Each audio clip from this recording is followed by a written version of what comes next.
लोणावळ्यात अन्सारी यांनी सय्यद कुटुंबियांवरती काळाने घाला घातला. त्यात 5 जणांचा जीव गेला. मात्र देव बलवत्तर म्हणावं लागेल.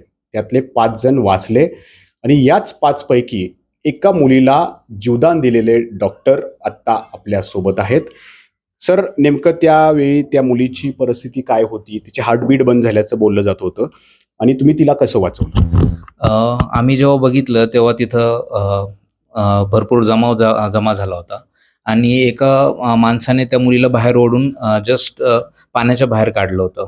पाण्याच्या बाहेर काढल्यानंतर आम्ही तिथं जेव्हा पोहोचलो तेव्हा त्या मुलीला मी फर्स्ट तिची नाडी चेक केली, तर तिचं नाडी नव्हती, म्हणजे हृदय चालू नव्हतं तिचं आणि ती श्वास पण घेत नव्हती.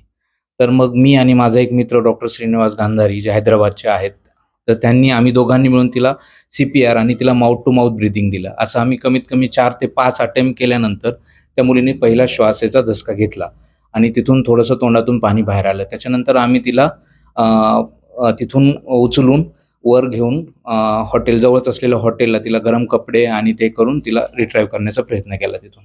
तर खरं तर तुमचे खूप आभारी याबद्दल, कारण तुम्ही एक जीव या ठिकाणी वाचवला.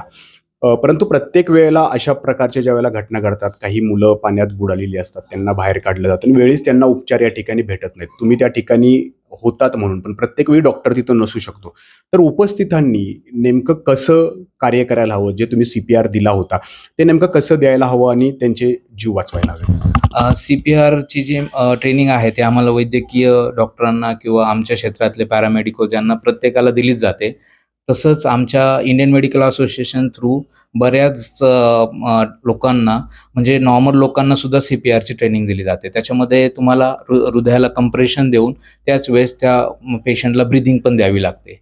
तर ही आता बऱ्याच लोकांना, म्हणजे जे नॉन मेडिकल्स आहेत त्यांना बऱ्याच लोकांना माहिती आहे ही टेक्निक कशी करायची. त्याच्यामध्ये हृदयाला पंपिंग कसं करायचं, कुठल्या बाजूला, म्हणजे कुठं ते धारवा, तुम्ही छातीला थोडंसं दाबा. छातीवर मध्यभागी आपण प्रेस करून त्याला हार्टनी असं कंप्रेस करावं लागतं आणि 1 2 3 ते झाल्यानंतर एक माउथ ब्रिदिंग आणि परत हार्ट 1 2 3 एक माउथ ब्रिदिंग, असं तो एक युजली प्रोटोकॉल असतो.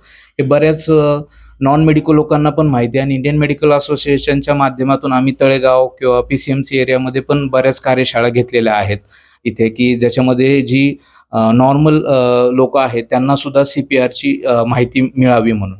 पण त्यावेळेस त्या पेशंटला ओळखलं गेलं पाहिजे की बाबा त्याला नेमकी काय होतं, तो चोकिंग झालाय किंवा त्याची नाडी नाहीये, हृदय नाहीये, त्याला श्वास घेता येत नाही, या सगळ्या गोष्टी त्या ओळखता आल्या पाहिजे त्या.